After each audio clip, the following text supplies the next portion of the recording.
Okay, it's inevitable. Anybody in any walk of business, whether it's in self publishing or beyond, you're going to be losing some money.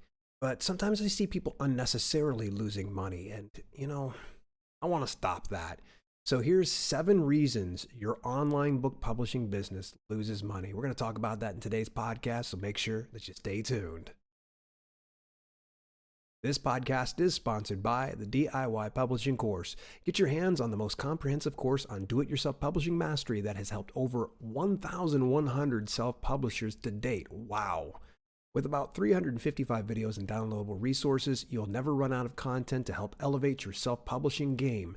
Get 10% off lifetime access to the DIY Publishing Course when you visit dalelinks.com/podcast and use the coupon code podcast. Again, 10% off lifetime access to the DIY Publishing Course when you go to dalelinks.com/podcast and use the coupon code podcast. Alrighty, so let's just break right into things. I think I've kind of broken it down pretty good for you in the intro. People are losing tons of money, and sometimes I think they're just doing it unnecessarily. And, not that anybody ever wants to shoot for losing money, unless it's some, Brewster's Millions type thing of an old Richard Pryor movie. But in most instances, people don't want to be losing money. But I just see this so many times. It's indie authoritis. Sometimes indie authors believe they're supposed to do something and they're going to do it even at the detriment of their pocketbooks. And I see so much like, and I've made these mistakes. There's a good reason why I've got a YouTube channel and I've dispensed some advice because I want to kind of steer you clear of these pitfalls that I've fallen into myself. Now, not all of them have I been guilty of, but I've at least seen other people that have been guilty and helped guided them away from that. So we've got 7 reasons, and let's make sure we just jump right into things with reason number 1, no brand. All right, listen, I say this a lot, but I think it bears merit and worth in repeating when I say this. If you do not know what you're doing, you're just going to be flying around like a freaking fire hose with no one holding on to it. Okay, you gotta get good on your brand. Now, I always tell people your brand is your promise to your audience. What can your audience expect? So sometimes if you're ever watching me on, say, YouTube, you probably see me say things like, learn how to write, publish, and build an author platform. Okay, so people know what to expect from my specific brand. What is your brand? Because I see it far too often where you get some authors out there that want to be the next Stephen King. They're doing all these genre hoppings, where they're trying to be multi-niche. Folks, Stephen King can get away with it, right? He's been doing it for so many stinking years. If he felt like putting out a book about, cross-stitching, I bet you he'd probably crush it. That's just how good Stephen King is. But I got news for you. You're an indie author. You've got to niche down. And until you grow a gigantic following, we're talking like E.L. James following, 50 Shades of Grey, if you will. Unless you get something really big like that, you probably shouldn't be genre hopping. You need to get good on what it is your brand is. Otherwise, you're going to confuse your audience and they're not going to come back for more. And so that's how you're losing some money. Next one. Reason number 2, no goals equals no direction. That's simple. I don't even have to say anything more. No goals equal no direction.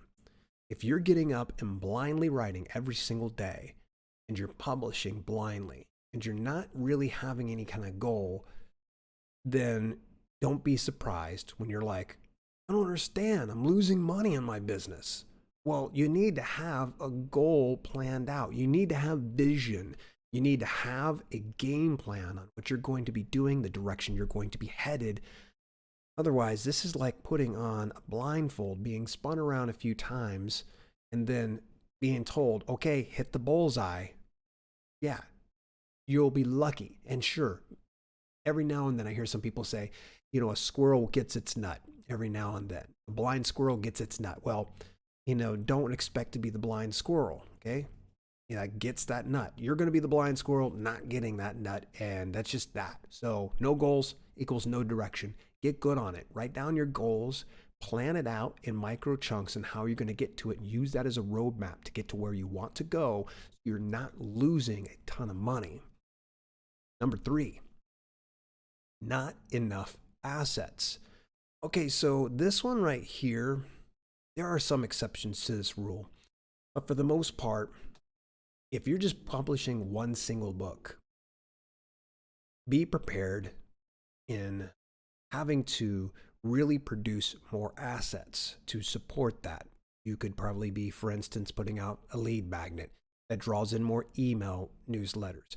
It could be going out and getting interviews, which would create assets that you can really get it to where people come in to see your single book. Or creating more assets could be something as simple as publishing a single book every month and doing it for like a year, 2 years, or even longer, because eventually what's going to happen is if you've got enough assets, that is more windows into what is your brand and more people are going to consume it. So when you don't have enough assets, you're just going out there publishing a single book and going, I don't understand. Like, why am I'm not, making any money? Why am I'm putting things into ads? And, okay, are you going and visiting libraries?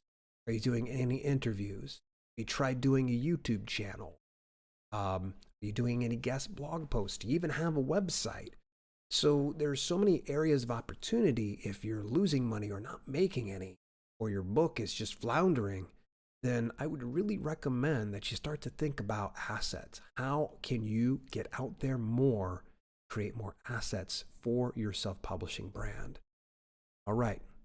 Number 4, paying for fake traffic. Oh, and I see this. I see it over on Fiverr. I'm taking a deep breath because it just drives me wild. I seen somebody more recently that was talking about putting backlinks to their product page. Are you insane? No, that really doesn't work. Those scams don't work. In fact, the only way they work is they take your money. And I see some people, they'll buy social media, broadcasts to somebody's botted account that has 200,000 fake accounts, and they're like, yeah, we'll go ahead and share it to our 200,000 followers. Yeah, that pretty much means they're going to take your money and they're going to put you onto an account where you feel good about yourself, but at the end of the day, it's nothing. It really is. So don't be paying money for fake traffic. Don't go on to Fiverr to have somebody put backlinks onto your product page or your website or your YouTube video. Stuff is a scam. Don't even touch it. So paying for fake traffic, it's a big no-no. It's a waste of money. Do it the right way. Again, kind of on the last point where I said create more assets, get out there, do more interviews. That drives traffic. That's a bit more proven. It's better that you go over and have an interview with Bob, who does a podcast from his mom's basement and has a whopping 3 people, than to pay for a $5 gig that supposedly advertises your book. Nuh-uh. I'll go with Bob every single time. All right. So, next one. Number 5, blind marketing. All right, so I see a lot of people that go, oh, Amazon ads don't work. Oh, Facebook ads don't work. Google ads don't work. YouTube ads don't work. Oh, they don't work. Okay, so how long did you do it? Well, I did it for 2 weeks and I did exactly what you told me. Okay, let's go ahead and I'm just going to have to temper your expectations with reality. And the reality is putting 2 weeks into anything is not going to get you any level of success. Sure, if you take a few steps back, you might learn something.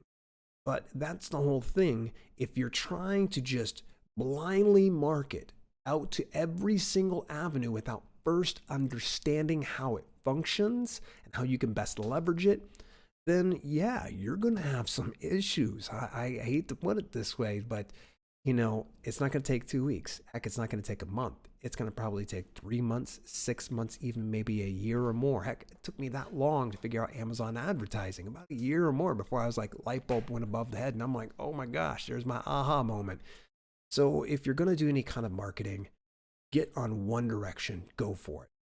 Just be prepared that you're going to need to become a student of the game in order to actually see some type of return on your investment. Will you still be losing some money? Yeah, but I want you to kind of think of it kind of like paying for your education. So as long as you're taking a step back and figuring out and analyzing the data and saying, okay, how can I make this ad campaign that much better? And so, next one, number 6, no post-launch marketing strategy. Publish and pray. There we go. We just hit that publish button and everybody's going to know my book is live inside the Amazon store or an Apple iTunes or any other various places. Okay, folks, there's not a neon sign above your book saying buy me, right? Just because you got a few good keywords does not mean that people are going to come flocking to get it. Okay, there's unicorns in this business that can get away with it, but they are the 0.00001% of the people in the business. Vast majority of you have to plan on doing a marketing strategy. So as a for instance, my brother's getting ready to launch his book on live streaming, and it's going to be launching on Black Friday. I anticipate that I'll be booking him on various podcasts, YouTube channels, and getting him some guest blog posts. Because why? Because that is a great way to get out there post-launch and tell people, hey, I've got a new book out. Go on for an interview. He's going to go ahead and drop some 411 when it comes to his niche and his knowledge. Then in so doing, he's going to promote it. How many times have you seen some people that are promoting, say, a movie? I mean, good Lord, like the Avengers movies. Like how many freaking press junkets did they do? I don't think they slept during the whole time anytime they had launched a stinking movie. And the same thing's going to go for you. This needs to be the, better than, the second coming of sliced bread, peanut butter and jelly. You really need to get out there and don't stop. Keep promoting. So I want you to think about this before you ever even put anything on pre-order or even publish it. You got to kind of think to yourself, okay, who can I contact? What can I do for them? How can I get in front of more people? What are some libraries I can go visit? Can I run a keynote speaking engagement? Can I run a workshop? You got to keep thinking about these things. And I would really recommend that right out the rip, the very first month that thing is published, you better have at least 6 to 12 different bookings in order to really get some good traction. And again, remember this, building assets. Those assets are going to advertise your book, work for you.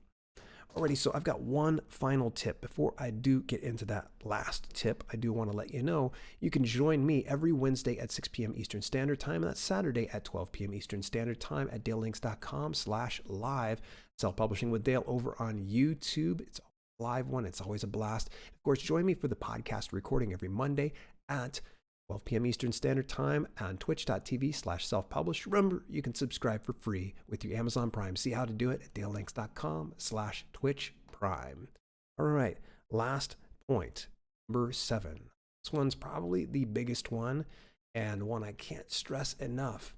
If your book covers hit, it's time to figure things out, because if you got a back book cover, it's going to get you to lose tons of money, not only in time or maybe the money you invested into a bad book cover, but also the potential, like people visiting your ads. They go look at your ad, they click on it, they go, oh stupid, pass, and I had somebody who just vehemently argued me in the YouTube section comments once, where like, I don't judge a book by its cover. Great, that's awesome for you. You are just, you're the pinnacle of awesomeness, supporting other authors. The vast majority of people, 99.99999% of people, judge your book by its cover. If that thing's hit, no one's going to buy it.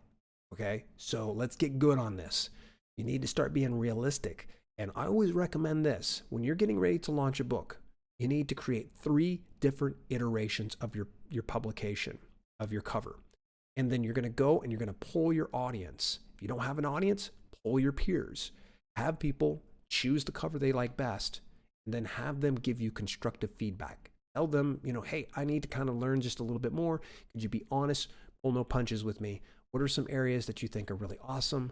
What are some areas that you think are terrible? I think you're going to find in most instances, your audience is going to give you the best feedback. Peers are great. And if you're inside the self-publishing industry, sometimes we're inside this bubble and we're going to have our opinions and such. But the best audience to poll is going to be your readers, because the readers are going to know. They're going to look at that and go, oh, that's kind of cool. I like that. Or I don't know, why are you doing this cover? Why do you have a Werebear shapeshifter cover and you're putting out a how-to manual for, cars?